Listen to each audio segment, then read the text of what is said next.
अब शुरू होने जा रहा है देश का सबसे बड़ा मुकदमा, आपकी अदालत, रजत शर्मा के साथ।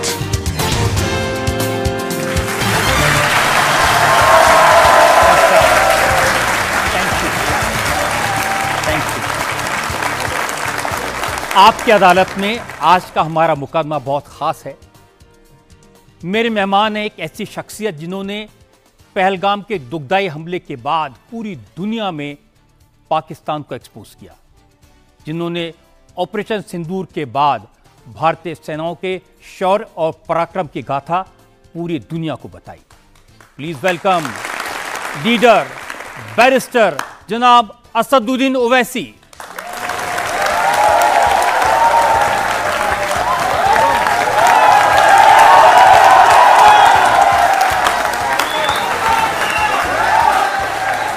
और आपकी अदालत में हमारे आज के जज भी बहुत खास हैं।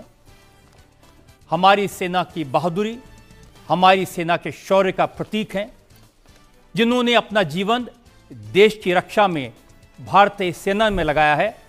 Please welcome retired lieutenant general Sanjay Kulkarni.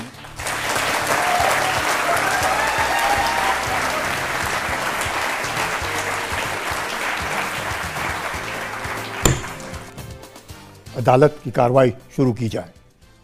और इससे पहले कि मैं इल्ज़ामात और सवालात का सिलसिला शुरू करूं, एक नज़र डालेंगे उस बैकग्राउंड पर जिसमें आज का यह खास मुकदमा चलाया जा रहा है असदुद्दीन ओवैसी पर। पार्लियामेंट के सीनियर मोस्ट मेंबर्स में से एक असदुद्दीन ओवैसी आजकल चर्चा में है आतंकवाद के इशू पर पाकिस्तान को बेनकाब करने के लिए। फसाद बर्पा करते हैं, दहशतगर्दी करते हैं। अरे तुम क्या इस्लाम का ठेका लेके रखे? ये तुम इस्लाम का नाम बदनाम नहीं, बल्कि तुम्हारा दूर दूर तक इस्लाम से कोई ताल्लुक नहीं। AIMIM के चीफ असदुद्दीन ओवैसी भारत का पक्ष रखने के लिए सऊदी अरब, कुवैत, बहरीन और अल्जीरिया गए। इस तरह की अनाप शनाप बकवास बकते हैं। पाकिस्तान एक फेल्ड नेशन है और याद रखिए, ये ताकतें कभी भी भारत को सुकून से रहने नहीं देंगी। असदुद्दीन ओवैसी ने पाकिस्तान को ठीक करने का रास्ता भी बताया। अब के बार अगर कुछ एक्शन ले रहे तो घर में घुस के बैठ जाना। घर में घुस के मारते बोले ना, अब घर में घुस के बैठ जाना, खत्म। असदुद्दीन ओवैसी की इमेज है मुसलमानों के इश्यूज उठाने वाले लीडर के तौर पर। इस बार उनका एक नया रूप देखने को मिला। पाकिस्तान भाड़ में जाए, भाड़ में जाए ना, हमको पाकिस्तान से क्या करना है? तुम्हारे पास बलूचियों का प्रॉब्लम, तुम्हारे पास क्या क्या झगड़े, तुम उसको देखो। ये देश मेरा, तुम्हारा नहीं है, हमारे घर का मामला है। आप इसमें अपनी टांग या अपनी नाक मत अड़ाओ, जख्मी हो जाएंगी तुम्हारी टांग और नाक। असदुद्दीन ओवैसी जबरदस्त ओरेटर ही, अपनी बात कहने का उनका अंदाज निराला है। यकीन बनो, ऑफिशियल भीख मंगे हैं पाकिस्तानी। IMF से लोन ले रहे जाके $1 बिलियन का, माने ये इंटरनेशनल मॉनेटरी फंड नहीं, ये इंटरनेशनल मिलिटेंट फंड दे रहे हैं पाकिस्तान को। असदुद्दीन ओवैसी ने जब तिरंगा साफा पहनकर नारा लगाया तो इसकी गूंज पाकिस्तान में भी सुनाई दी। हमारे साथ नारा लगाइए, पाकिस्तान मुर्दाबाद, पाकिस्तान मुर्दाबाद, भारत जिंदाबाद, भारत जिंदाबाद। आपकी अदालत में बैरिस्टर असदुद्दीन ओवैसी अपना मुकदमा खुद लड़ेंगे। तो आइए शुरू करते हैं आपकी अदालत में आज का मुकदमा। पहला इल्जाम जनाब असदुद्दीन ओवैसी पर। आपकी अदालत में AIMIM के चीफ असदुद्दीन ओवैसी पर इल्जाम है कि ये अपनी वफादारी साबित करने में लगे हैं। ओवैसी साहब, ये मेरा इल्जाम नहीं, ये पाकिस्तान का इल्जाम है। पाकिस्तान के मीडिया में पाकिस्तान के हुक्मरान ये कह रहे हैं कि ओवैसी साहब को हिंदुस्तान के प्रति, भारत के प्रति अपनी देशभक्ति साबित करनी है, अपनी लॉयल्टी प्रूव करनी है, इसलिए वो इतना बढ़ चढ़ के पाकिस्तान के खिलाफ बोलते हैं। किसी शायर ने अच्छा कहा था कि दिल से निकलेगी ना मर कर भी वतन की उल्फत, मेरी मिट्टी से भी खुशबू वफा आएगी। तो हमारे बुजुर्गों ने आज़ादी के बाद ये फैसला लिया कि हम टू नेशन थ्योरी को नहीं मानते, और उसके बाद से हमको ताल्लुक़ ही नहीं रहा पाकिस्तान से। हमारा एक पड़ोसी मुल्क ज़रूर है, और मेरा मानना है कि पाकिस्तान एक फेल्ड स्टेट है और हमेशा रहेगा। भारत को हमेशा ख़तरा पाकिस्तान के डीप स्टेट, मिलिट्री और टेररिस्ट ग्रुप से रहेगा, और इसीलिए इन तमाम चीज़ों को कवर अप करने के लिए पाकिस्तान गैर ज़रूरी तौर पर इस्लाम का सहारा लेता है, जो सरासर गलत है। ओवैसी साहब वो कोट करते हैं कायद आज़म जिन्ना को, जो मुसलमान हिंदुस्तान में रह जाएंगे उनको अपनी वफादारी ताउम्र प्रूव करनी पड़ेगी, उन्हें हमेशा पाकिस्तान से दुश्मनी का मंजन बेचना पड़ेगा। मिस्टर जिन्ना का ऐसा कोई स्टेटमेंट है ही नहीं, तो अब इन्होंने उसको इन्वेंट कर लिया, अलग बात है। पाकिस्तान के खुद एक बहुत बड़े शायर थे हबीब जालिब, उन्होंने अब पाकिस्तान के बारे में कहा है कि मोहब्बत गोलियों से बो रहे हैं, मोहब्बत गोलियों से बो रहे हैं, वतन का चेहरा खून से धो रहे हैं, गुमान तुमको कि रास्ता कट रहा है, यकीन मुझको कि मंजिल खो रहे हैं। तो ये हबीब जालिब ने पाकिस्तान के बारे में कहा था, जो आज भी सच है। प्रॉब्लम ये है मुझसे कि पाकिस्तान से ये बोलते हैं कि मैं मुसलमान नहीं हूँ, और यहाँ पर हमारे देश में जो संघ परिवार की तंजीम कहती है ये बराबर इंडियन नहीं है। तो अब मैं कहाँ जाकर सर्टिफिकेट लूँ तो इससे मुझे फिक्र नहीं है। हम नहीं, वो कहते हैं कि आप मुसलमान हैं, इस्लाम को मानने वाले हैं, लेकिन आपने एक इस्लामिक मुल्क के खिलाफ आवाज़ उठाई। नहीं, इस्लामिक मुल्क है ही नहीं वो। आपने 75,000 बंगालियों को मारा, 75,000 ईस्ट पाकिस्तान में वो पूरे मुसलमान थे, आज भी आप मार रहे हैं, आप शियाओं को मार रहे हैं वहाँ पर। तो और कैसे आप बोलते हैं कि इस्लाम के भारत में 240 मिलियन मुसलमान रहते हैं, पाकिस्तान से बढ़कर रहते हैं। तो ये कंपैरिजन करना कि हमारे पास मुसलमान है तो फिर इंडोनेशिया में क्या है, इंडोनेशिया में उनसे ज़्यादा है।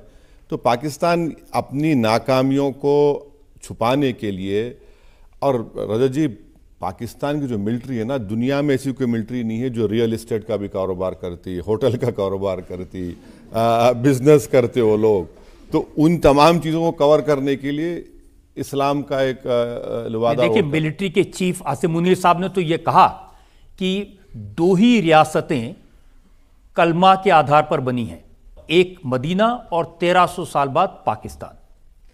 तो ये अगर आप किसी भी मुसलमान से पूछेंगे कि उस वक्त के मदीने को जब रसूलुल्लाह सल्लल्लाहु अलैहि वसल्लम थे, उसको इनसे कंपेयर करना, बोलेंगे पागल हो गए क्या आप, ये तो तौहीन है। आसिम मुनीर के बारे में एक शायर ने अच्छा कहा था कि मासूमों की गर्दन पे खंजर रख कर कातिल अब खुद को मुजाहिद कहता है। तो ये आसिम मुनीर है, जिसने उनकी स्पीच जो 15 अप्रैल को हुई है, उसी के बाद तो 22 तारीख को पहलगाम का वो दर्दनाक, उसी के बाद कलमा पढ़ने को कहा, उसी के बाद मजहब पूछ के गोली मारी। ये तो सरासर ये इस्लाम की तालीमात कहाँ है कि आप कोई मजहब नाम पूछकर आप लोगों को गोली मार रहे हैं, फैमिलीज को अलग कर रहे हैं, और सर पर गोली मार रहे हैं, उसकी रिकॉर्डिंग कर रहे हैं। तो ये तो अपनी तमाम नाकामियों को और अपनी सुप्रीमेसी को बरकरार रखने के लिए, और इन लोगों का एक ही मकसद है। मैं आज भी कह रहा हूं कि ये भारत को चैन से रहने नहीं देंगे। ये इनका मकसद डिस्टेबलाइज करना है, यहाँ पर और डिफरेंसेस पैदा करना है सोसाइटी में। इसीलिए उनका वही असल एजेंडा वही है उनका। देखिए, उनके जो DG ISPR हैं वो कहते हैं कि हमारे जो आर्मी चीफ हैं वो हमें बताते हैं हमारी फौज का मोटो है जिहाद। हम अमन चाहते हैं मगर जुल्म के खिलाफ। गर जंग लाजमी है तो फिर जंग सही। कि आप अगर ये इस तरह की बकवास करते रहेंगे तो फिर इसका जवाब तो फिर सही तरीके से देना पड़ेगा। तो वो इनका बोलना कोई सच्चाई बयान ही नहीं कर सकते ये लोग।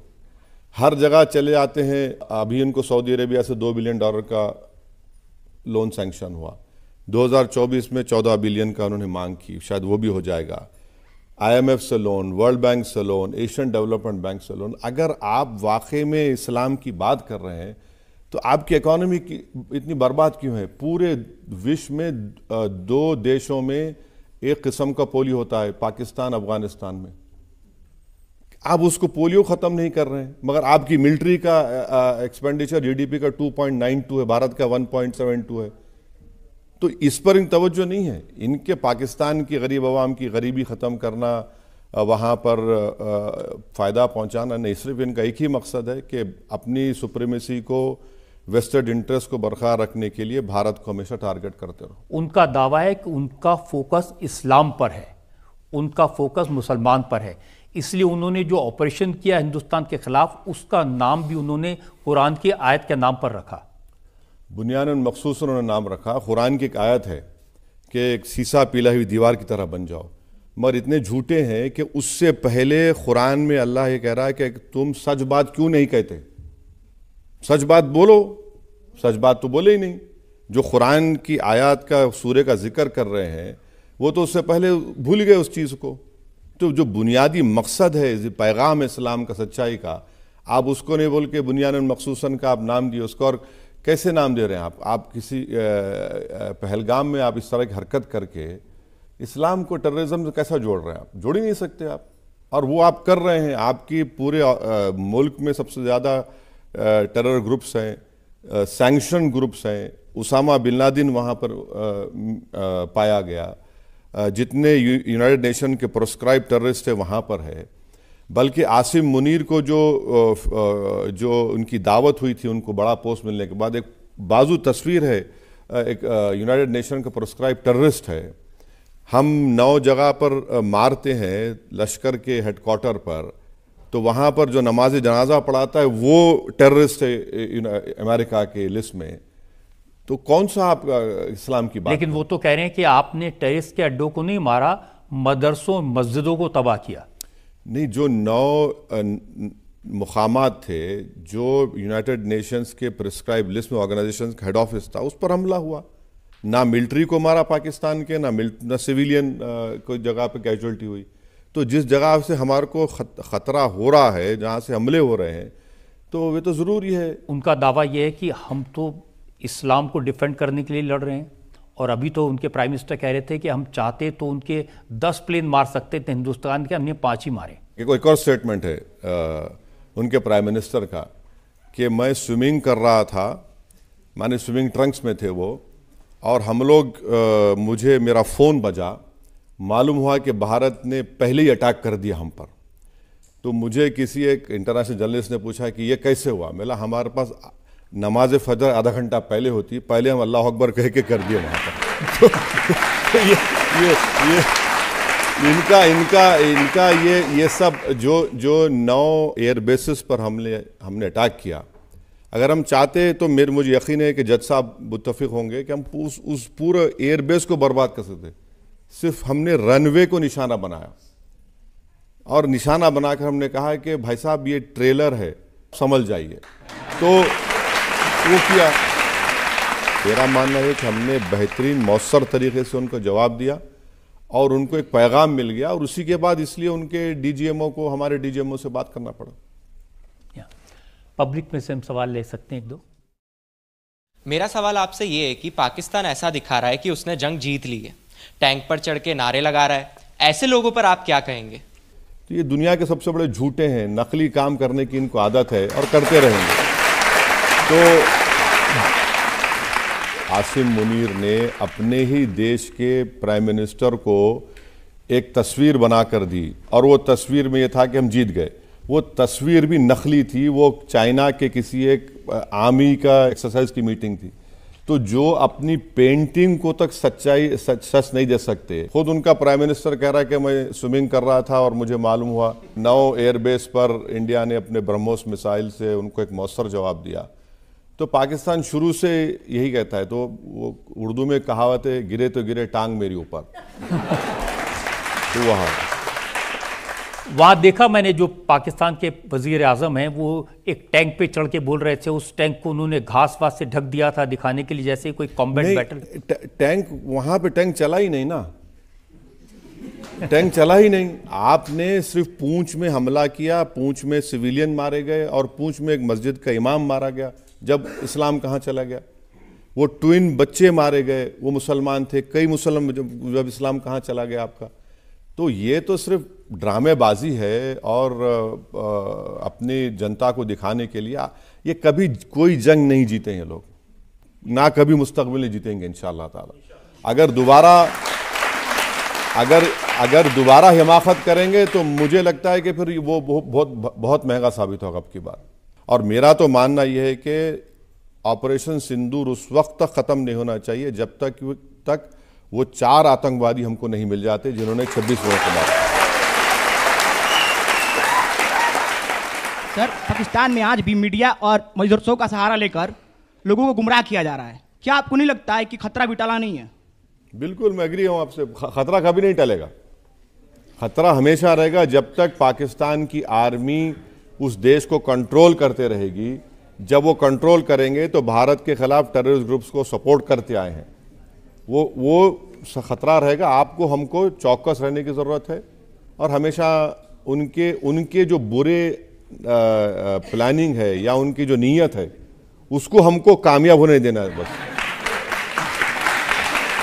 एक क्वेश्चन ये है कि आप भारत माता की जय बोलने में क्यों परेशानी होती है आपको? देखिए, इसको आप वफादारी से जोड़ने की कोशिश अगर आप कर रहे हैं तो बहुत बड़ी गलती कर रहे हैं आप। मैं जय हिंद बोल रहा हूं, इसमें तकलीफ क्यों होना चाहिए किसी को? मैं हिंदुस्तान जिंदाबाद के नारे लगाता हूं, भारत जिंदाबाद के नारे लगाता हूं, तो इसमें ये मेरा राइट है। मेरा बोलना है कि भारत में डेमोक्रेसी है और फ्रीडम ऑफ स्पीच हमारा फंडामेंटल राइट है। आप अपना नारा आप लगाइए, हम अपना नारा लगाएंगे, तो यही तो भारत की खूबसूरती है। यहां एक ब्रेक के रुकेंगे और ब्रेक के बाद आपकी अदालत में असदुद्दीन ओवैसी पर इल्जामात और सवालात का एक और। अगर आप करा रहे हैं तो हम ट्रंप से कहेंगे कि फिर फलस्तीनियों पर जो हमला इजराइल करे रुकाइए ना, उसको दम है तो। अगर आप में इतनी ताकत है तो इजराइल ईरान का खत्म कराइए, यूक्रेन रशिया खत्म कराइए। आपने केवाईसी अपडेट नहीं किया, बैंक अकाउंट बंद हो जाएगा। मेरे पैसे हैं उसमें। इस लिंक पे केवाईसी अपडेट कीजिए नाउ। क्लिक किया और फ्रॉड निकला तो क्या होगा? कुछ नहीं होगा, क्योंकि एयरटेल नेटवर्क का AI अब फ्रॉड लिंक्स को खुलने नहीं देगा। न लड़ते हैं, न लड़ाते हैं। किसान अपने घरों की तरफ निकल पड़े, गोले छोड़कर महिलाओं को बात करने से क्यों रोक रहे हैं? सबकी आवाज उठाते हैं। पूरी तस्वीर तहस नहस है। अतिक्रमण है वो यहाँ पर हटाया जा रहा है। शोभा यात्रा को टारगेट किया गया। हर जान की कीमत है। समंदर में ऊंची लहरें उठते हुए हम खबर दिखाते हैं। 20 सालों से सच की बेबाक आवाज, इंडिया टीवी, आपकी आवाज। देश के खिलाफ उठती हर आवाज का पर्दाफाश, हकीकत क्या है? रोज रात 8 बजे सिर्फ इंडिया टीवी पर।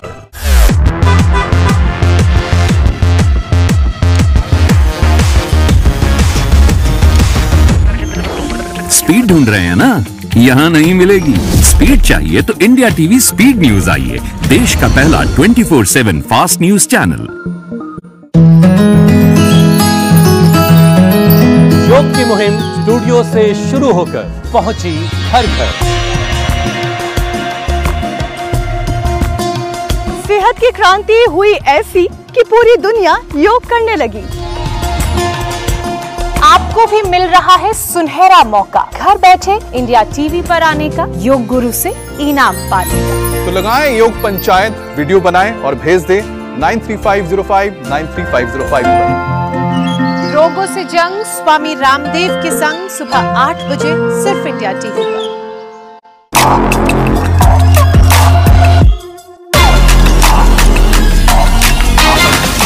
राजनीतिक मिजाज,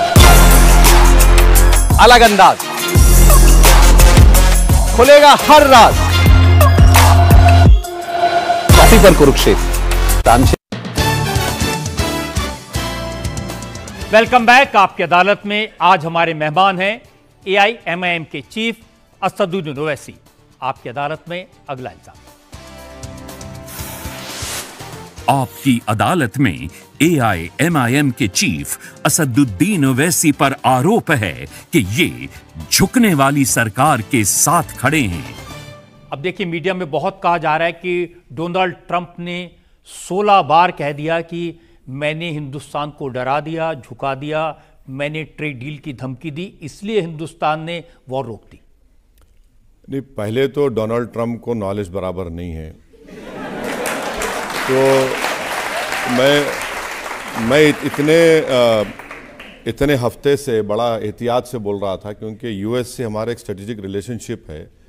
मगर अगर वो बके जा रहे हैं तो प्राइम मिनिस्टर ने उनसे आधा घंटा फ़ोन पर बातचीत की, फॉरेन सेक्रेटरी का वीडियो आया, उसके बावजूद भी फिर वो कहते हैं कि मैंने रुका दिया। बस बोले जा रहे हैं, मैंने एक ही सांस में मैंने रुकाया। अरे क्या है भाई, ये 135 करोड़ का देश है। यहाँ पर कोई आकर हमको बोलेगा कि हमने रुकाया, हमें कहाँ रुकाया आपने? ट्रेड डील के नाम पर डरा दिया। नहीं, ट्रेड डील क्या? ट्रेड डील से आपको ही फायदा होगा, सबको फायदा होगा। आप ट्रेड डील, भारत से जो आपका ट्रेड है पाकिस्तान से बहुत ज्यादा है, तो ट्रेड डील के नाम पर कोई भी गवर्नमेंट अपनी सॉवरेनिटी का सौदा नहीं कर सकती, ना होगा। हमने देश को आजादी क्यों हासिल की अंग्रेजों से? कि हम खुद मुख्तार रहेंगे, हम फैसले करेंगे हमारे मुकद्दर के। तो ये तो कोई अगर ट्रंप ये समझ रहे हैं कि मैं कंट्रोल करूंगा, वो गलत फहमी का शिकार है। पाकिस्तान का यूएस से ट्रेड $4 बिलियन का है। भारत से अमेरिका का ट्रेड $180 बिलियन का है। अब अगर बायलैटरल ट्रीटी होगी या बायलैटरल ट्रेड ट्रीटी होगी तो $500 बिलियन का टारगेट है। वो उनको $5 बिलियन चाहिए या उनको $500 बिलियन चाहिए? ये बात ज़रूर है कि लगता है कि कुछ क्रिप्टो का कनेक्शन है पाकिस्तान का उनके साथ, इसीलिए वो बके जा रहे हैं। मगर मेरा मानना ये है कि जब सेजेशन हुआ, माने जब फायरिंग रुक गई या जो भी रुकी, तो मेरी शिकायत ये है कि हमारे देश के प्रधानमंत्री को या देश की सरकार को वो अनाउंसमेंट करना था, ना कि सारी दुनिया को मालूम है ट्रंप से। तो सरकार हमारी है, देश हमारा है, हमको मालूम हो रहा है अमेरिका से कि मैंने करा दिया। आपने क्या करा दिया? अगर आप करा रहे हैं तो हम ट्रंप से कहेंगे कि फिर फ़लस्तीनियों पर जो हमला इजराइल करे, रुकाइए ना उसको, दम है तो।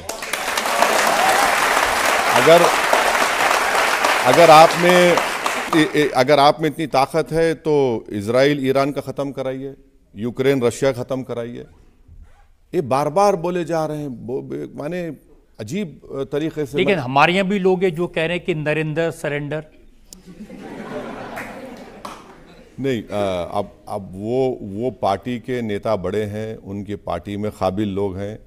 मैं इतना काबिल नहीं हूँ कि उस पर कुछ कह सकूँ, मगर वो उनका राइट है। और मेरी शिकायत सिर्फ एक ही है कि देश के प्रधानमंत्री को वो अनाउंसमेंट करना चाहिए था।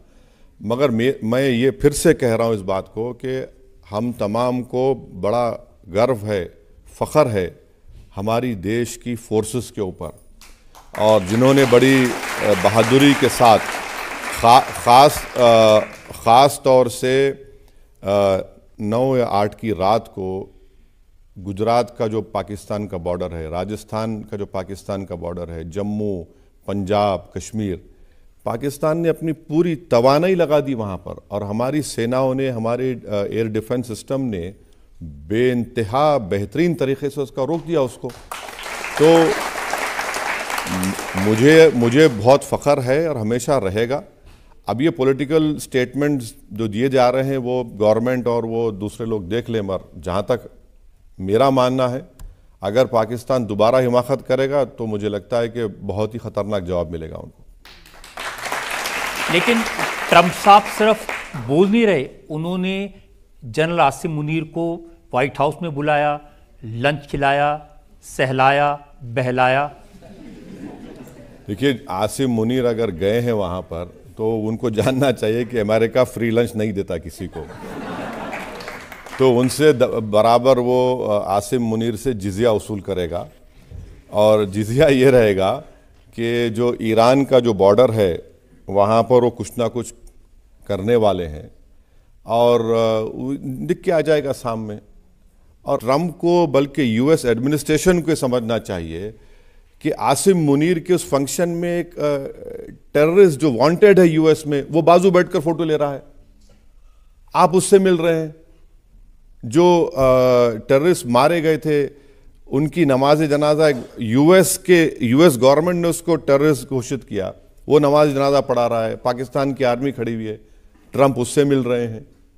तो ये तो ट्रंप को सोचना चाहिए कि अगर आप कॉम्प्रोमाइज हो जाएंगे या इस तरह की चीज़ों को आप जियोपॉलिटिक्स की नज़र से देखते रहेंगे, तो फिर टेररिज्म की जो लड़ाई सारी दुनिया को लड़ना है, और ख़ास तौर से हम तो विक्टिम रहे हैं, तो फिर ये लड़ाई कमज़ोर पड़ जाएगी।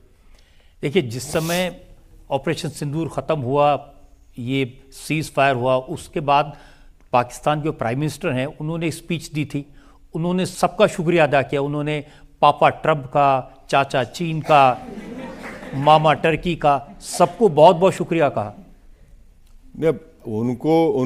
अब पाकिस्तान इतना आइसोलेटेड है कि उनको लामहला चीन से 80% वो आर्म्स खरीदते हैं, और चाइना पाकिस्तान इकोनॉमिक कॉरिडोर, उनका जो गवादार पोर्ट है, वो सब चीन एक नया ईस्ट इंडिया कंपनी बन चुका है पाकिस्तान के लिए।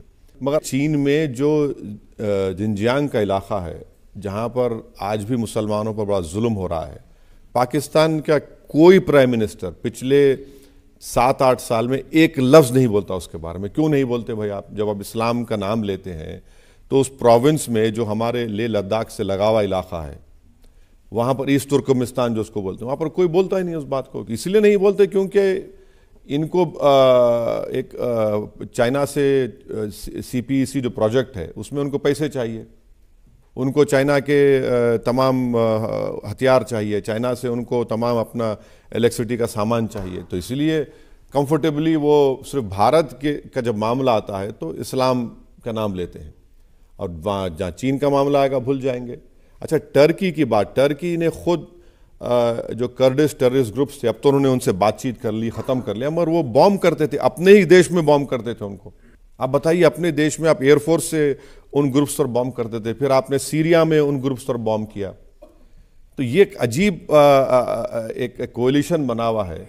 मगर ये लोग ये नहीं समझ रहे हैं कि आप जिस पाकिस्तान को आप लोग सपोर्ट करने जा रहे हैं, वो पाकिस्तान टेररिज्म को कभी नहीं छोड़ेगा। उनका डीप स्टेट आर्मी हमेशा टेररिज्म को प्रमोट करता रहेगा, अमेरिका को बेवकूफ़ बनाते रहे, अमेरिका से सब चीज़ हासिल किए, और कई लोगों को पकड़ कर हवाले भी किए, गुआंटानामो बे पहुंचा दिए पैसे लेकर। मगर पाकिस्तान इन चीज़ों को बदलने वाला नहीं। देखिए, पाकिस्तान तो ये कहता है कि 30 साल तक हमने अमेरिका के कहने पर आतंकवाद का डर्टी जॉब किया अमेरिका के लिए, हम तो खुद विक्टिम हैं आतंकवाद के। जब आप खुद कह रहे हैं कि आप इस्तेमाल हुए, तो आप विक्टिम कहाँ हुए? आप विक्टिम कहाँ हैं? आपने उनके मौजूदा डिफेंस मिनिस्टर का बयान इस बात को साबित करता है कि आप हाईएस्ट बिडर के लिए अपने ईमान को बेचने के लिए तैयार थे, और आपने बेच दिया। जिन लोगों को आपने मारा वो क्या मुसलमान नहीं थे? जिन लोगों को आपने इजाज़त दी ड्रोन अटैक करने के लिए, चाहे कोई भी यूएस प्रेसिडेंट हो, तो आपके ही ट्राइबल इलाके थे पूरे जिसमें मुसलमान रहते थे। तो ये पाकिस्तान, देखिए ये पाकिस्तान में एक ग्रुप है जो बस वही चलाता है, चाहे कोई हो जाए, और उसमें आर्मी का बहुत बड़ा रोल रहा है। पब्लिक में से और सवाल ले सकते हैं? सर, मेरा सवाल आपसे ये है, क्या आपको लगता है कि पाकिस्तान को अकल आ गई होगी, अब वो आतंकवादी हमले नहीं करेगा? नहीं, कभी नहीं आएगा अकल। जब तक पाकिस्तान की आर्मी देश को कंट्रोल करते रहेगी, उनके देश को, और वहाँ पर टेररिस्ट ग्रुप्स को वो पनाह देते रहेंगे, ये नहीं सुधरने वाले हैं। देखिए, वहाँ हम देखते हैं कि हाफिज सईद, मसूद अजहर, लखवी, ये सब लोग फिर से नज़र आने लगे हैं सड़कों पे, ये फिर तकरीरें करने लगे हैं। अब सुधारें तो सुधारें कैसे, इनको कैसे ठीक करें? नहीं, इनको तो पहले तो FATF की ग्रे लिस्ट में इनको दोबारा लाना पड़ेगा, फाइनेंशियल एक्शन टास्क फोर्स में जब आएंगे तो इनको जितने पैसे IMF से या दूसरे कंट्रीज से आ रहे हैं उस पर एक रेगुलेशन होगा, मॉनिटरिंग होगी। और दूसरी बात यह है कि जितना टेररिज्म के लिए पैसा जाता है वो सब इलीगल तरीके से, 2018 से 22 तक पाकिस्तान FATF में था, तभी जाकर मुंबई का जो 9/11 का वाक़या उस पर ट्रायल आगे बढ़ा। साजिद मीर नाम का एक शख्स था जिसको पाकिस्तान का मर गया, जब FATF में आया पाकिस्तान का नाम तो फौरन पाकिस्तान की ISI ने कह दिया कि वो जिंदा है। मैंने मरने वाले को जिंदा किया और फिर वहाँ कोर्ट्स ने उसको कुछ सजा दे दी। तो FATF मिलाना ज़रूरी है और कांस्टेंट हमको विजिलेंट रहना पड़ेगा। और सबसे अहम बात यह है, पाकिस्तान इस देश में डिस्टेबलाइज करने के लिए एक ही चीज़ करना चाहता है कि यहाँ पर फ़िरका परस्ती, कम्युनलिज्म बढ़े। अगर हम कम्युनलिज्म को ख़त्म करेंगे, अगर ख़त्म नहीं करें, कम से कम उसको कंट्रोल करेंगे, तो पाकिस्तान के लिए बहुत बड़ी शिकस्त होगी। आप कह रहे हैं कि जो हमारे देश के लोगों के अंदर डिफरेंसेस है, जो नफरत फैलाने वाले लोग हैं, उनकी वजह से भी पाकिस्तान की हिम्मत नहीं। ये स्टेटमेंट तो फॉरेन सेक्रेटरी ने कहा कि पाकिस्तान यहाँ पर डिस्टेबलाइज करना चाहता है हिंदू मुस्लिम नफरतों को बढ़ावा देकर। तो ये उनका कोशिश होगी, क्योंकि पहलगाम के बाद उनका मकसद एक ही था कि यहाँ पर बहुत बड़ी कम्युनल राइट्स हो जाएं। मैं देश की जनता को सलाम करता हूँ कि हाँ, थोड़े बहुत जगह पर वाक़यात हुए, मगर हमने पाकिस्तान को उनके उस गंदे प्लान में कामयाब होने से रोक दिया। और इसका क्रेडिट किसी गवर्नमेंट को नहीं आता, उसका क्रेडिट भारत की जनता को जाता है कि उन्हें समझ लिया इन चीज़ों को। एक और ब्रेक के रुकेंगे और ब्रेक के बाद आपकी अदालत में असदुद्दीन ओवैसी पर इल्जाम और सवालात का एक और सवाल यह है कि बिलावल भुट्टो अपनी माँ के हथियारों को भूल चुके हैं। आज बिलावल भुट्टो सब तारीख को भूल गए। जो तारीख को भूल जाता है, याद रखिए, दोबारा वो विक्टिम हो जाएगा। तो आज मैं आपको सिखाऊंगा रुमाली रोटी कैसे बनाते हैं। लेट्स स्टार्ट अदाकारी के साथ। और ये रहा रुमाली रोटी। ये भी कोई शेफ है? स्पेशलिस्ट का काम स्पेशलिस्ट ही कर सकता है। मस्टर्ड ऑयल के लिए भरोसा करिए सिर्फ पी मार्क पर। The mustard specialist since 1933। बरसों से सरसों।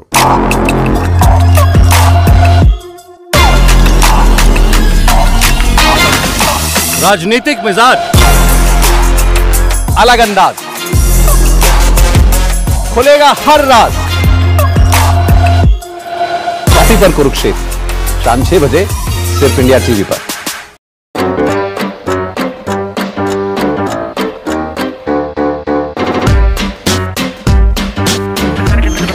स्पीड ढूंढ रहे हैं ना? यहाँ नहीं मिलेगी। स्पीड चाहिए तो इंडिया टीवी स्पीड न्यूज आइए, देश का पहला 24/7 फास्ट न्यूज चैनल।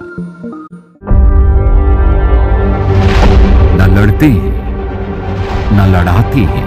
किसान अपने घरों की तरफ निकल पड़े, गोले छोड़कर नेताओं को बात करने से क्यों रोक रहे हैं? सबकी आवाज उठाते हैं। पूरी तस्वीर तहस नहस है। तो अतिक्रमण है वो यहाँ पर हटाया जा रहा है। शोभा यात्रा को टारगेट किया गया। हर जान की कीमत है। मंदिर में ऊंची लहरें उठते हैं। हम खबर दिखाते हैं। 20 सालों से सच की बेबाक आवाज। इंडिया टीवी, आपकी आवाज।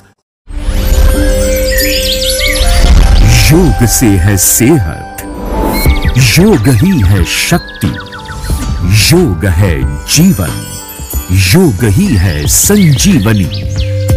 रोगों से जंग योग गुरु स्वामी रामदेव के संग सुबह 7:56 पर सिर्फ इंडिया टीवी पर। निरंतर बढ़ती जिंदगी की रफ्तार, जहां वक्त कम और एक्शन ज्यादा, और इसी रफ्तार के साथ आपको रखेगा हर पल update India TV speed news channel. जब चाहें तब देखें सुपरफास्ट खबरें दिन भर, तो तुरंत जाइए अपने स्मार्ट टीवी के ऐप स्टोर पर और डाउनलोड कीजिए India TV speed news channel. 24 घंटे सुपरफास्ट खबरें। Welcome back. आपकी अदालत में आज हम सवाल पूछ रहे हैं, मुकदमा चला रहे हैं असदुद्दीन ओवैसी पर। आपकी अदालत में अगला इल्जाम। आपकी अदालत में AIMIM के चीफ असदुद्दीन ओवैसी पर इल्जाम है कि ये पीछे से वार करने वालों को सपोर्ट कर रहे हैं। ये इल्जाम भी पाकिस्तान का है। जब शशि थरूर का डेलीगेशन गया, जब आप डेलीगेशन लेके सऊदी अरेबिया गए, उसके बाद पाकिस्तान ने बिलावल भुट्टो को भेजा और बिलावल भुट्टो ने कहा कि ये तो रात के अंधेरे में हमला करते हैं, रात के अंधेरे में तो चोर हमला करते हैं, अगर हिम्मत है तो दिन में हमला करते। नहीं, दिन में भी हुआ ना। सेकंड टाइम जब हुआ था, सेकंड टाइम जब हमला हुआ तो दिन के उजाले में हुआ था, वो तो उनको दिख कर आ गया। सवाल ये है कि बिलावल भुट्टो अपनी माँ के हथियारों को भूल चुके हैं। बिलावल भुट्टो बहैसियत एक बेटे उनको याद रखना चाहिए कि उनकी माँ को टेररिस्ट ने मारा और उनकी माँ की हत्या के वक्त 135 लोगों की मौत हुई और यूनाइटेड नेशन के ने एक इन्वेस्टिगेटिंग एजेंसी को भिजाया, डिप्लोमेट्स थे उसमें। उन्होंने कहा कि पाकिस्तान की इन्वेस्टिगेटिंग एजेंसी ने शॉडी इन्वेस्टिगेशन किया, जिस जगह पर हत्या हुई उसको पानी से धो दिया, सीन ऑफ ऑफेंस को प्रिजर्व नहीं किया। तो बिलावल भुट्टो ये भी भूल गए कि उनके नाना को जिसने फांसी पे चढ़ाया था वो ये आर्मी थी। आज बिलावल भुट्टो सब तारीख को भूल गए। जो तारीख को भूल जाता है, याद रखिए, दोबारा वो विक्टिम हो जाएगा फिर।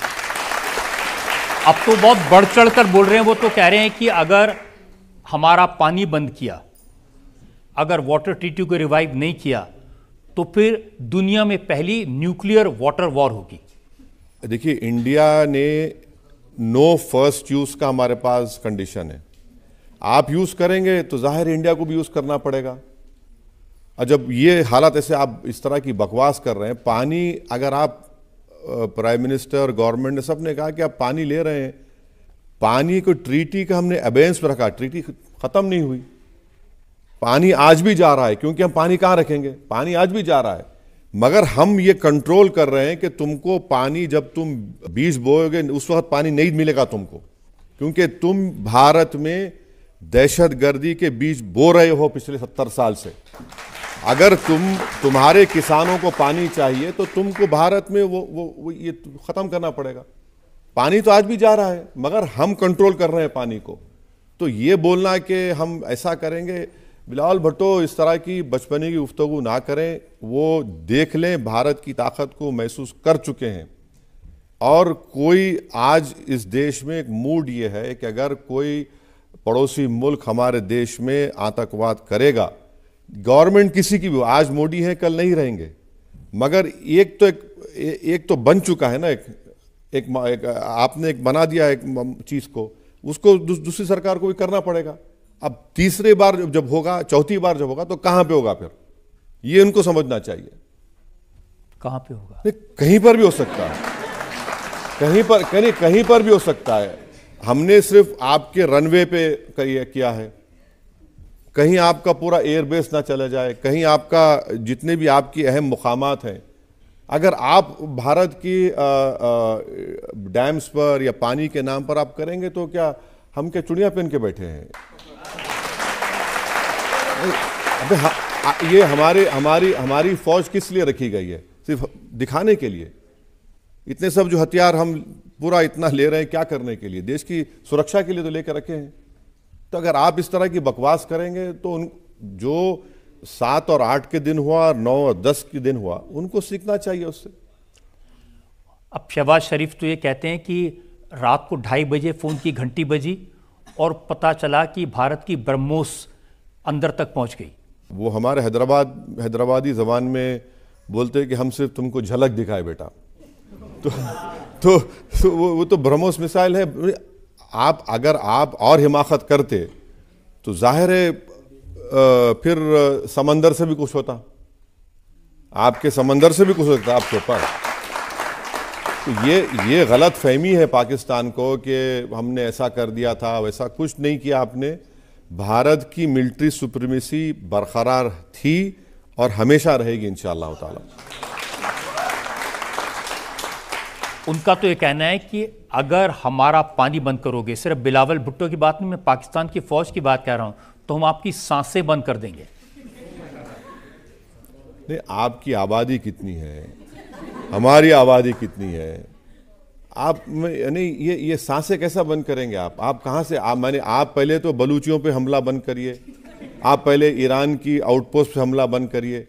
सबसे पहले आप ये पाकिस्तान की आवाम को बताइए कि आसिम मुनीर ने ट्रंप से क्या डील कर ली है, वो बताइए ट्रंप से आपने डील क्या करके आए हैं।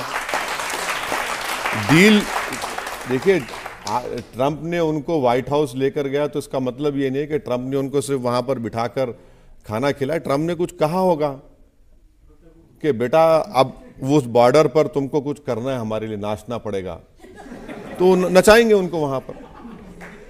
मैं सुना है कि जो अमेरिका के स्पाई प्लेन्स है वो ऑलरेडी ईरान और पाकिस्तान का जो बॉर्डर है वहां पर तैनात कर दी है उन्होंने। नहीं रही, इनका एक एयर बेस है, वो तो पूरा यूएस के कंट्रोल में है, वो यूएस के कंट्रोल में आज भी उनके। भारत में किसी दूसरे देश का कोई बेस नहीं है। हम ना यहाँ टेररिस्ट कैंप्स चलाते किसी दूसरे कंट्री के खिलाफ। ये तो सब बुराइयां उन्हीं के पास है, पूरी दुनिया का कैंसर उनके पास है टेररिज्म का, तो वो कर रहे हैं। तो कोई उनका पड़ोसी से उनके ताल्लुकात क्या है बता लीजिए। अब तो तालिबान उनके खिलाफ हो गया। तालिबान भारत से कह रहा है कि आप हमारी मदद करिए, हमारा इतना आउटराइट सपोर्ट कर रहा है, और वो हमारे लिए जो पोर्ट हम ईरान में बना रहे हैं वो बहुत इंपॉर्टेंट है हमारे लिए। उससे हम पाकिस्तान को बाईपास करके अफगानिस्तान में हमारा एंट्री होगी, वो बहुत स्ट्रेटेजिक होगा। लेकिन आपको लगता है कि अमेरिका पाकिस्तान के एयरबेस से उनका एयर स्पेस यूज करने के लिए मुनीर साहब को बिरयानी खिला रहा है? नहीं, बिरयानी तो नहीं खिलाया होगा, स्टेक खाने का आया था मुनीर को तो वो खाए होंगे बिल्कुल। हो सकता है, बिल्कुल हो सकता है, बिल्कुल हो सकता है। ये जो बोलना है कि उन्होंने आसिम मुनीर ने कहा ट्रंप को नोबेल प्राइज मिलेगा और इसलिए उसने बुला लिया उनको, नहीं, यकीनन कुछ और बात है और वो सामने आ जाएगा, देखना आने वाले एक हफ्ते 10 दिन में। वैसे साहब, डोनाल्ड ट्रंप ये अच्छी तरह जानते हैं कि उसामा बिन लादेन कहाँ छुपा हुआ था, वो ये भी जानते हैं कि हाफिज सईद कहाँ छुपा हुआ है। ये सब लोग अमेरिका की टेररिस्ट लिस्ट पर हैं। इसके बाद भी पाकिस्तान से इतनी मोहब्बत का इजहार क्यों? ये तो अमेरिकन एडमिनिस्ट्रेशन को बताना पड़ेगा कि आप आखिर ऐसा क्या उनमें देख चुके हैं कि जहां पर आप ही के कंट्री के प्रोस्क्राइब टेररिस्ट ऑर्गेनाइजेशंस के लीडर्स आज पब्लिकली मीटिंग कर भारत के खिलाफ बकवास बक रहे हैं, तो आप कैसे उनको टॉलरेट कर रहे हैं? तो ये देखिए, इन लोगों की जो डबल पॉलिसी रही है ना, इसी से कई विश्व में कई जगह पर इंस्टेबिलिटी पैदा हुई है। आप अफगानिस्तान में गए, रातों रात आपने अफगानिस्तान को छोड़ दिया, ये और बात है कि थोड़ी स्टेबिलिटी आ गई वहाँ पर। वियतनाम गए, क्या हुआ आपको, क्या मिला आपको? इराक में आप गए, आपने कहा कि वेपन्स ऑफ मास डिस्ट्रक्शन हुआ, कुछ नहीं मिला। तो ये हालिया 20-25 साल में तो इनकी तारीख रही है। तो इससे हमको कॉशियस रहने की बहुत ज़रूरत है, बहुत ज़रूरत है। इसीलिए हमको भी एक स्टैंड लेना चाहिए ताइवान के ऊपर, हमको भी एक स्टैंड लेना चाहिए, चाहे जो भी स्टैंड हो, तभी इनको समझ में आएगा। बहुत ही ज़्यादा लोकप्रिय हो गए हैं भारत के अंदर आपकी देशभक्ति के कारण, जो आपने सिंदूर के बाद आवाज़ उठाई है। मैं जानना चाहता हूं सर, आप अपनी पार्टी का नाम सेकुलर पार्टी रखेंगे? नाम ऐसा होना चाहिए जो हिंदू मुस्लिम सभी में लोकप्रिय हो, एक। दूसरा सर, मैं ये चाहूँगा, डॉक्टर भीमराव अंबेडकर ने जैसे सनातन धर्म में बहुत सुधार किए थे, ऐसे ही आप इस्लाम की क्रूरता और कट्टरता के खिलाफ जो आवाज़ उठा रहे हैं, तो मैं समझता हूँ सर आप डॉक्टर अंबेडकर जी की तरह आप इस्लाम के अंदर जो बुराइयाँ हैं, जो क्रूरता कट्टरता, उनको ख़त्म करने का प्रयास करेंगे सर? जब मैं इतना पॉपुलर हो गया हूँ तो सब करने की ज़रूरत ही नहीं है मुझे। उनका कहना है कि अब आपकी जो पार्टी है और आप अब पूरे हिंदुस्तान में एक्सेप्टेबल है। जो कुछ भी मैंने कहा है उसमें मेरा कोई पॉलिटिकल ऑब्जेक्टिव या कामयाबी हासिल करने का मकसद नहीं था। मैं बोला हूं तो अपनी पार्टी के पॉलिटिकल इंटरेस्ट को बाजू रख के बोला हूं, क्योंकि मुझे इलेक्शन लड़ने के लिए ये बोलने की ज़रूरत नहीं है। ये पहलगाम की लाशों के ऊपर कोई सियासत करेगा क्या, बताइए आप?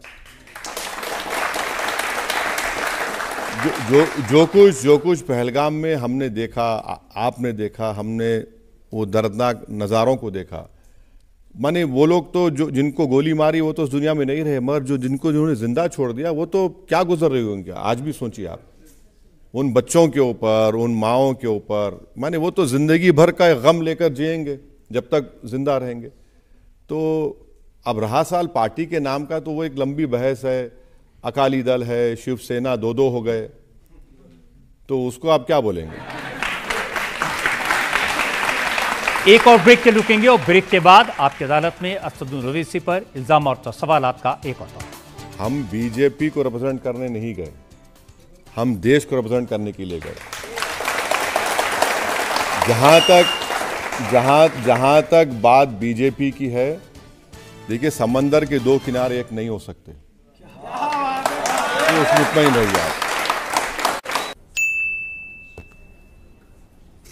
कस्टम्स डिपार्टमेंट को आपके पार्सल में ड्रग्स मिले हैं। इम्पॉसिबल।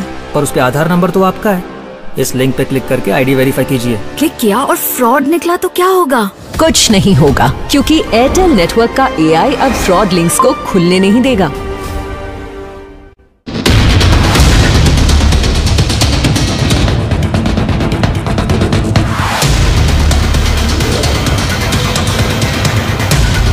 पॉलिटिक्स का हर अपडेट झटपट फटाफट कम समय में ज्यादा खबरें। India TV speed news channel, देश का पहला 24/7 फास्ट न्यूज चैनल।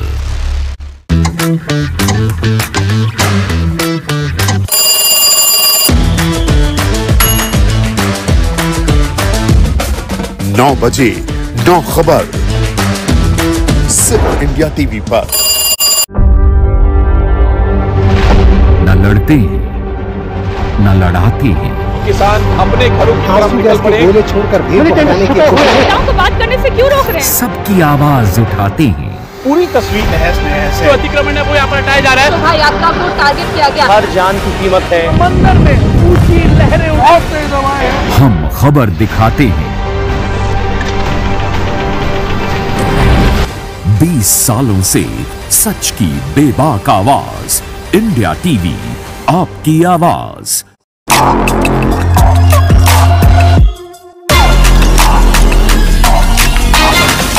राजनीतिक मिजाज, अलग अंदाज, खुलेगा हर राज। कॉपी पर कुरुक्षेत्र, शाम 6 बजे। Welcome back. आपकी अदालत में आज हम मुकदमा चला रहे हैं, सवाल पूछ रहे हैं असदुद्दीन ओवैसी से। आपकी अदालत में अगला है। आपकी अदालत में AIMIM के चीफ असदुद्दीन ओवैसी पर आरोप है कि विदेशों में डेलीगेशन ले जाने से कोई फायदा नहीं हुआ। ओवैसी साहब, आप भी डेलीगेशन लेकर के गए थे। भारत ने 7 ऑल पार्टी डेलीगेशन भेजे, लेकिन बहुत सारे लोग यहां पर ही कह रहे हैं कि कोई फायदा नहीं हुआ उसका। देखिए, हम डेलीगेशन में अब गए हैं तो हम देश के लिए गए, हम किसी पॉलिटिकल पार्टी के लिए नहीं गए। तो ना हम प्रधानमंत्री के लिए गए, ना किसी के लिए गए, हम देश के लिए गए, क्योंकि इसमें तो कोई विप तो जारी नहीं हुआ कि आप, ये तो कंट्री का मामला था, देश। अब हम बहरीन गए। बहरीन से हमारे गहरे ताल्लुकात हैं। बहरीन अब नॉन परमानेंट मेंबर बन रहा है सिक्योरिटी काउंसिल का।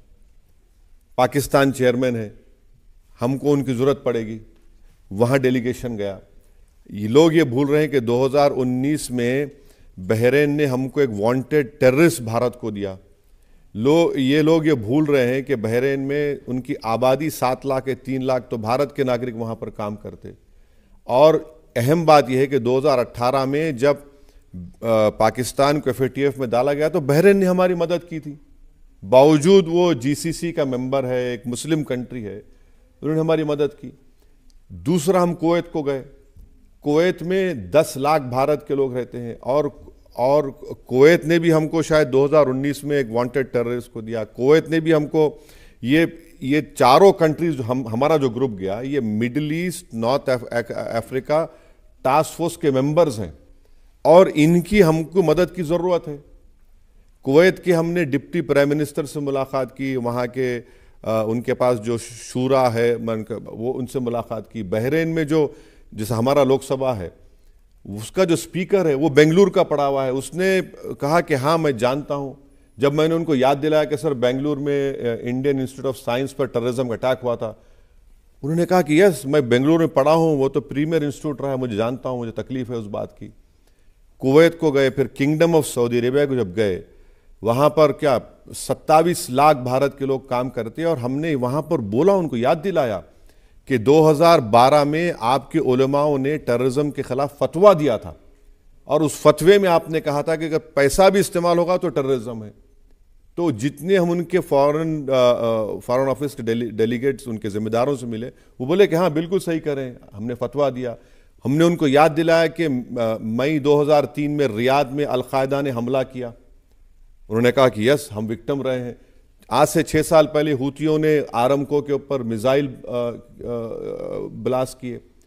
सऊदी अरेबिया हमारे लिए इंपॉर्टेंट है क्योंकि फिर FATF में नाम डालना है, और ये तीनों कंट्रीज जो है इनका बड़ा इन्फ्लुएंस है पाकिस्तान के ऊपर। हम जाकर जब उनको बता रहे हैं कि भाई देखिए ये जो TRF ऑर्गेनाइजेशन ने जो पहलगाम में हमला किया, ये LET और पाकिस्तान स्पॉन्सर्ड टेररिज्म है, आप लोग खुद विक्टिम रहे हैं टेररिज्म के, चाहे वो अलकायदा के रूप में हो या दाइश के रूप में हो, और इनकी आइडियोलॉजी पाकिस्तान के टेररिस्ट की उसी तकफीरी बुनियाद के ऊपर है। तो हम समझाए जाकर, देखिए डिप्लोमेसी तो एक दिन का तो काम नहीं है कि मुर्गी को बिठा अंडा दे दी और कामयाबी मिल गई, ऐसा नहीं होगा ना। तो ये तो एक कंटिन्यूस हमको करना है। मैंने सुना है कि आपको काफ़ी मुश्किलात का भी सामना करना पड़ा, काफ़ी प्रेशर बनाया सऊदी अरेबिया ने कि पाकिस्तान से बात कर लो। हाँ, वो हमारी जब MOS फॉरेन अफेयर्स से 2 घंटे की बातचीत हुई, 2 आवर्स, और मैं बोलना चाहूँगा कि जय पांडा ने बहुत बेहतरीन अपनी सलाहियतों का मुजाहरा किया। फिर उसके बाद हम भी हिस्सा लिए, दूसरे डेलीगेट्स जो मेंबर्स हमने लिए, हमने बताया उनको। उन्होंने कहा कि आप बात क्यों नहीं करते पाकिस्तान से। हमने कहा किसने कहा आपसे हम बात नहीं करते। 26/11 हुआ तो हमने बातचीत की, और हमारे इंडिया के इन्वेस्टिगेटर्स जाकर पाकिस्तान के इन्वेस्टिगेशन एजेंसी को पूरा DNA सैंपल्स दिए। हमने अजमल कसब को जिंदा पकड़ा था, उनके डेड बॉडीज से हमने सैंपल्स लिए, उनके रिकॉर्डेड कन्वर्सेशन जो वेस्टर्न इंटेलिजेंस एजेंसीज हमारे एजेंसीज ने रिकॉर्ड किए कि कोई पाकिस्तान में बैठकर मुंबई की होटलों पे जो टेररिस्ट कह रहे हैं मार दो, हमने उनको सब चीज़ दिया। बड़ा ही नहीं वो ट्रायल। और हमने उनको बताया कि ज़कीर रहमान लखवी जिसको अरेस्ट किया था पाकिस्तान में, वो जेल में बैठकर बच्चे पैदा किया। नहीं, हंसने की बात नहीं है, ये बड़ी तकलीफदेह बात है। इतना ग्रेव ऑफेंस है टेररिज्म का, और वो जेल में बैठा। हमने कब की? मैंने कहा कि मैंने खुद पर्सनली नरेंद्र मोदी को क्रिटिसाइज किया कि पठानकोट के बाद आपने पाकिस्तान की ISI को क्यों आने दिया। वहां पर आए, वहां पर क्या हुआ? ऐसा तो नहीं है ना कि हम तो बातचीत किए, उनको सब बोले हैं, मगर आप हमारी मदद करिए कि उसको FATF में डालने के लिए। हमने कहा कि हमारे पाकिस्तानी जनता से हमको कोई मतलब नहीं है, हमारा झगड़ा जो है पाकिस्तान के ISI से है, उनके स्पॉन्सर टेररिस्ट ग्रुप से है, वो उनको रोके। हमको क्या करना है भाई? हम तो फोर्थ आगे बढ़ रहे हैं हम लोग। आपसे ये नहीं पूछा गया कि पाकिस्तान जाकर सब मुल्कों में शिकायत कर रहा है कि हमला हुआ पहलगाम में, और 2 घंटे के अंदर इंडिया ने पाकिस्तान को ब्लेम कर दिया? क्यों नहीं करेंगे? जब आप 4 ईमेल्स देते हैं, एक्सेप्ट करते हैं कि हमने हमला किया, 4 में 2 ईमेल्स का जो हमारे एजेंसीज ने फाइंड आउट किया, वो तो पाकिस्तान के कंटोनमेंट के बाजू से ईमेल किया गया। उन्होंने अपनी रिस्पॉन्सिबिलिटी एक्सेप्ट किया, और जब उनको मालूम हो गया कि उनके जो प्रिंट्स आ गए, उनके एविडेंस आ गए, तो फौरन उन्होंने कहा नहीं हमारा ताल्लुक नहीं है। फिर अगर पाकिस्तान अगर आज ये कह रहा है, तो फिर अप्रैल 25 को यूनाइटेड नेशन सिक्योरिटी काउंसिल जो रेजोल्यूशन में TRF का नाम आया था, तो शहबाज शरीफ के क्या दामाद थे TRF वाले, जो तकलीफ हो गई, उनका नाम आ गया। भाई अगर आपको TRF से मतलब नहीं है, तो अब नाम डालना चाहिए था TRF का, आपने इनकार कर दिया उसका। और देश को ये जानना जरूरी है कि भारत सरकार ने दिसंबर 23 में यूनाइटेड नेशन की 1262 सैंक्शन कमेटी को बताया हमने कि TRF है, फिर 24 मई में बताया कि टीआरएफ हम ये एक ऑर्गेनाइजेशन है। बदकिस्मती ये रही कि हम लोग हमारी सिक्योरिटी लैप्स हुआ और पहलगाम का वाकया हो गया। तो ये पाकिस्तान का ये तो हम ये 4 देशों में, अच्छा अल्जीरिया में तो 1995 से लेकर 2006 तक, उनको ब्लैक डिकेड बोलते, 60,000 अल्जीरियंस टेररिज्म मारे गए, 60,000। वो बोले बिल्कुल, हम उस बात को हम मानते हैं। अब अल्जीरिया अभी मेंबर है, नॉन परमानेंट मेंबर है, और उनसे इतनी अच्छी हमारी गुफ्तगू हुई, हमने समझाया उनको ये सब चीज़ें, क्योंकि वो खुद टेररिज्म के विक्टिम रहे हैं। आज भी साउथ अल्जीरिया में वहाँ पे दाइश है। तो हम लोग कोशिश किए जाके हमारे कंट्री का एक व्यू पॉइंट रखने के लिए, क्योंकि एक ऑल पार्टी एमपीज थे, और जब सब जाकर एक देश का एक यूनाइटेड तरीके से एक व्यू पॉइंट को रख रहे हैं, तो यकीनन उसका असर पड़ता है कि जय पांडा। फायदा क्या हुआ? नहीं, फायदा उसका यह हुआ कि वो पाकिस्तान के उस टेररिज्म को, पाकिस्तान स्पॉन्सर्ड टेररिज्म को, पाकिस्तान से जो पैसे जाते हैं टेररिस्ट ग्रुप्स को, भारत का जो एक सबसे बड़ी फायदा है कि यूनाइटेड, हमने बताया कि देखिए देश का मामला है। मैं खुद कहता था कि हम देश में जब जाएंगे इनके साथ हम बात भी नहीं करेंगे जो बीजेपी के मेंबर्स हैं, मगर क्योंकि ये टेररिज्म का मसला है, हमारे भारत के नागरिकों को मारा गया पाकिस्तान से टेररिस्ट आकर, इसीलिए हम आकर आपसे ये रिक्वेस्ट कर रहे हैं कि आप अपने गुड ऑफिसर्स को यूज करिए, आप FATF में पाकिस्तान को दोबारा लाने के लिए हमारा साथ दीजिए, क्योंकि टेररिज्म सिर्फ भारत का मसला नहीं, टेररिज्म दुनिया के लिए एक बहुत बड़ा चैलेंज है। तो इसीलिए ये बातें हमने रखी, और जहाँ जहाँ हम लोग गए, मैं आपको बता रहा हूँ कि बड़ी इज्जत के साथ उन्होंने हमारी बात को सुना, हमसे सवालात भी किए। जैसा मैंने कहा कि वो सऊदी अरब में कहा कि आप बातचीत क्यों नहीं करते, हमने बताया उनको। फिर हमने उनको बताया कि आप हाइफनेट मत करिए हमको पाकिस्तान के साथ। हमने सऊदी अरेबिया से पूछा वहाँ पर कि भाई आपने उनको अभी $13 बिलियन का लोन आप देने वाले हैं, आप मॉनिटर करिए ना, उनको मॉनिटर करिए पैसे कहाँ जा रहे हैं, आप कैसे उनको देंगे। अगर वही पैसा पाकिस्तान की आर्मी के पास जाएगा तो जाहिर है वो हमारे खिलाफ कल इस्तेमाल हो सकता है। तो ऑल इन ऑल मैं समझता हूँ हमारा ग्रुप की मैं बात कर सकता हूँ, हमने बहुत अच्छे तरीके से। लेकिन आपसे वहाँ ये नहीं पूछा, पाकिस्तान ये कहता है कि हिंदुस्तान में जो मुसलमान हैं उनकी हालत बहुत ख़राब है, पाकिस्तान में कैसी अच्छी हालत है?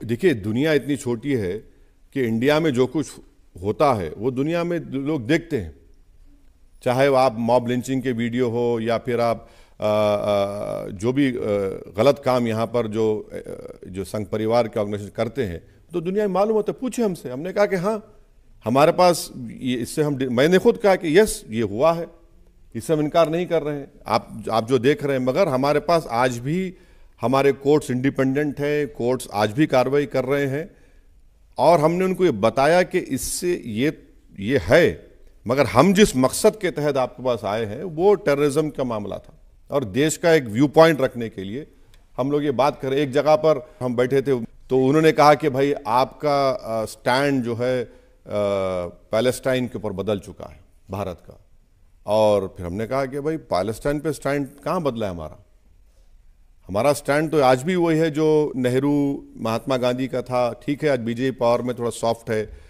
प्रेसिडेंट इजरायली उस बुचर के ऊपर, मगर हमने उनसे पूछा कि भाई आप ये बताइए जिस जगह पर हम और आप बैठे हैं आप क्या कर रहे हैं फ़लस्तीनियों के लिए, आप क्या कर रहे हैं बताइए। हम तो शुरू से फ़लस्तीन के साथ थे और रहेंगे, आप लोग क्या कर रहे हैं, आप तो बहुत करीब हैं, आप तो वही जबान बोलने वाले हैं। तो खामोश हो गए, कुछ नहीं बोल सके उस बात पर। अब कुछ लोग ये भी कह रहे हैं कि आपका विरोध तो है, क्योंकि डेलीगेशन जब वापस आ गए प्रधानमंत्री ने बुलाया तो आप नहीं गए उनसे मिलने के लिए। समझना यह है कि आप नरेंद्र मोदी को देश समझते या देश में हम सबको समझते। आप देश अलग है ना, मुल्क के लिए हम लोग गए, हम किसी प्राइम मिनिस्टर के लिए नहीं गए। अगर प्राइम मिनिस्टर के लिए जाना तो हम जाते नहीं थे, हम जहां पर वतन अजीज की बात है हमने कहा बिल्कुल जाएंगे, कंट्री के लिए गए। बल्कि 2012-13 में एक ट्रैक टू डिप्लोमेसी में यशवंत सिन्हा साहब और मणिशंकर साहब, हम तमाम एमपीज को लेकर गए थे, बीजेपी के एमपीज थे उस वक्त। वहां पर भी पाकिस्तान के टीवी चैनल पर मैंने उनको खरी खरी सुनाया हूं।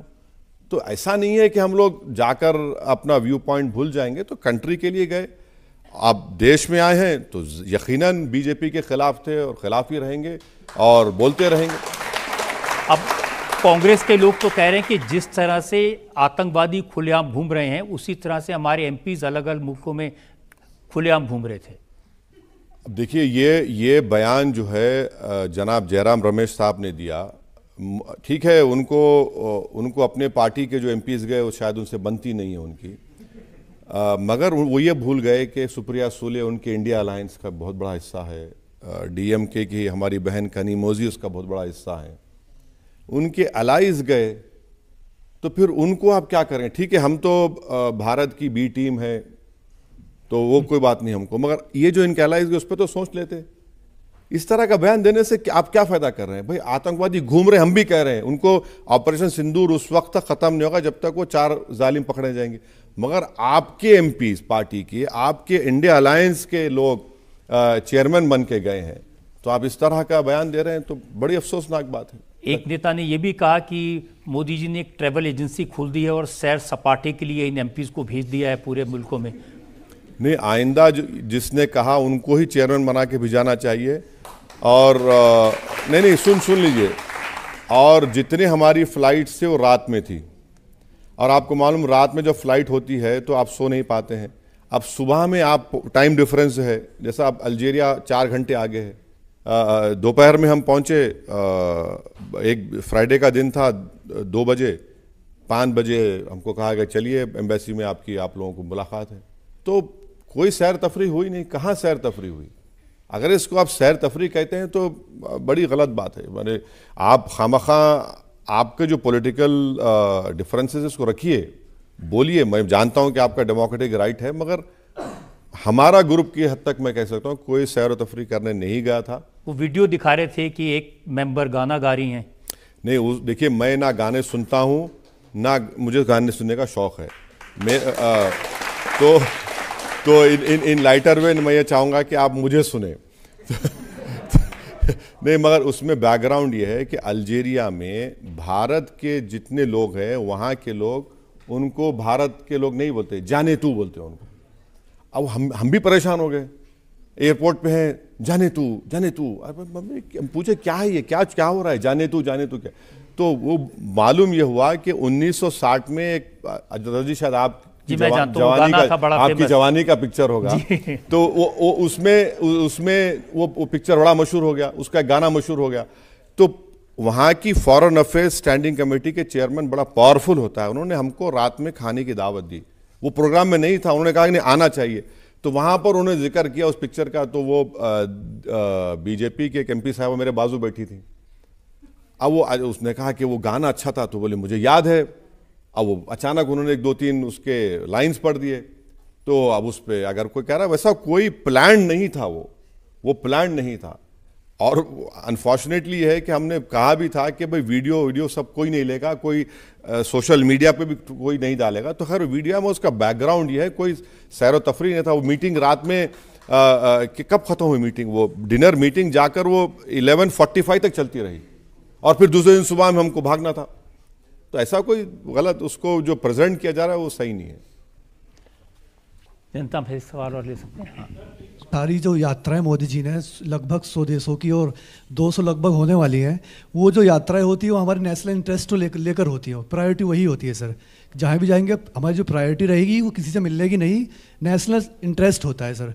लेकिन उसके बाद भी जब पहलगाम हुआ तो ऐसा क्या हमारी डिप्लोमेसी की मतलब कह सकते कमी की दोबारा से सारे देशों को जाकर बताना पड़ा? क्या वो जो यात्राएं हुई थी उनसे कोई फ़ायदा नहीं मिला सर? मेरा सवाल यही है। हमारी जो फॉरेन अफेयर्स के ऑफिसर्स हैं वो बड़े काबिल लोग हैं, तो हमको इस तरह से हम जनरलाइज करके एक स्टेटमेंट नहीं दे सकते उनके ऊपर। वो बहुत बेहतरीन काम कर रहे हैं, मगर एक बात याद रखिए, अगर हमारा देश में अमन मजबूत होगा, इंसाफ होगा, और हम वाकई में सबसे बड़ा ख़तरा हमको चीन से याद रखिए, और हमारी इकोनॉमी को 10% के ऊपर हम ग्रो करेंगे, तो ये हमारे लिए बहुत बड़ा चैलेंज आप लोगों के लिए, हमारे लिए, सबके लिए है कि हम वो काम करें। सर अब ये है कि आप बाहर गए थे कहीं, आपका पॉलिटिकल जो बीजेपी का है वो वैसा ही रहेगा कि आपका चेंज रह जाएगा विचार? हम बीजेपी को रिप्रेजेंट करने नहीं गए, एक बात दिमाग से निकाल दीजिए, हम देश को रिप्रेजेंट करने के लिए गए। जहां तक बात बीजेपी की है, देखिए समंदर के दो किनारे एक नहीं हो सकते, तो उसमें मुतमईन रहिए आप। वैसे साहब, हमने आपसे हर तरह के सवाल पूछे और ऑपरेशन सिंदूर पर, पहलगाम के इंसिडेंट पर, पाकिस्तान पर आपने बड़ी बेबाकी से जवाब दिए।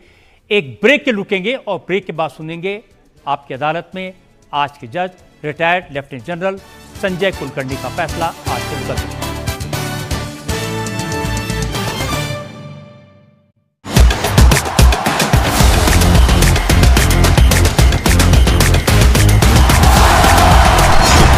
स्पोर्ट्स का हर अपडेट झटपट फटाफट, कम समय में ज्यादा खबरें। India TV speed news channel, देश का पहला 24/7 फास्ट न्यूज चैनल।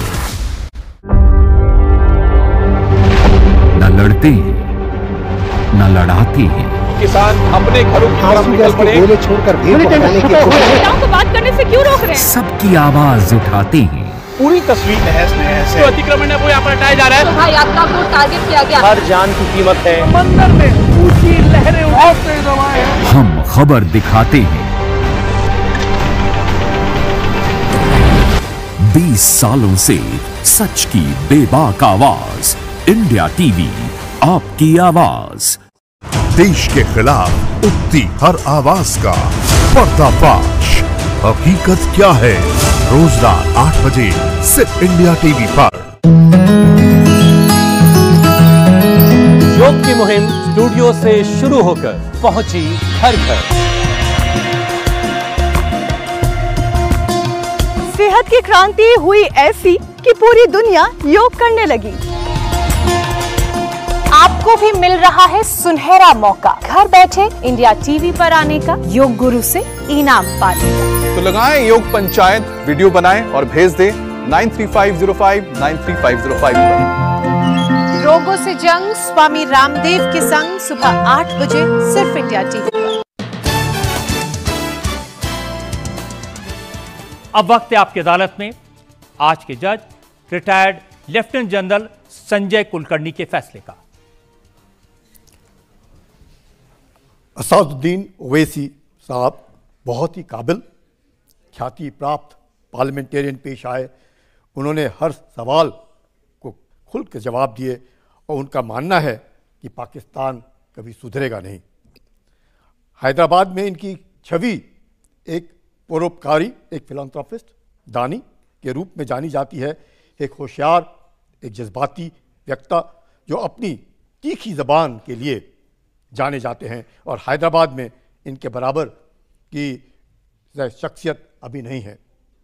दुनिया में टॉप 500 मुसलमानों में एक ओवैसी साहब का नाम आता है। जज्बाती वक्ता जिनका दिल है हिंदुस्तानी, इसलिए हर भारतीय उनसे यही उपेक्षा रखता है। ये कारण है कि रजत जी आपको वो बुलाते हैं और आपके कंधों पर ये बोझ डालते हैं कि भारत में हिंदू और मुसलमान एक रहें। देश सर्वप्रथम है। इस भावना को जिस प्रकार से आपने अपने आप को भारत के नेता के तौर पर विश्व स्तर पर स्थापित किया, उम्मीद करते हैं आप इस भूमिका को आज के उतल पुतल के युग में आगे बढ़ाएंगे। हम सब की इज्जत विश्व में बढ़ाएंगे। एक भारतीय होने के ही हर और लोग हमने विश्वास में एक हिंदुस्तानी की नज़र से ही देखते हैं। ये कामना करते हैं कि आप अपने उस छवि को अपनी भाषा में मधुरता ला करके और काम करेंगे और आपको भारत का एक अच्छा सपूत देख यह अदालत आपको सम्मान और प्रतिष्ठा के साथ बाइज्जत बरी करती है। इस उम्मीद के साथ, इस यकीन के साथ कि असदुद्दीन ओवैसी इसी तरह से सियासत से ऊपर उठकर देश की आवाज़ पूरी दुनिया में उठाते रहेंगे, पाकिस्तान को उसके कामों को एक्सपोज करते रहेंगे। आज का ये शो यहीं ख़त्म करते हैं। अगले हफ्ते आपसे मुलाकात होगी एक नई शख्सियत के साथ। तब तक के लिए नमस्कार। आपकी अदालत के बाद आइए अब देखते हैं इस वक्त की हेडलाइंस।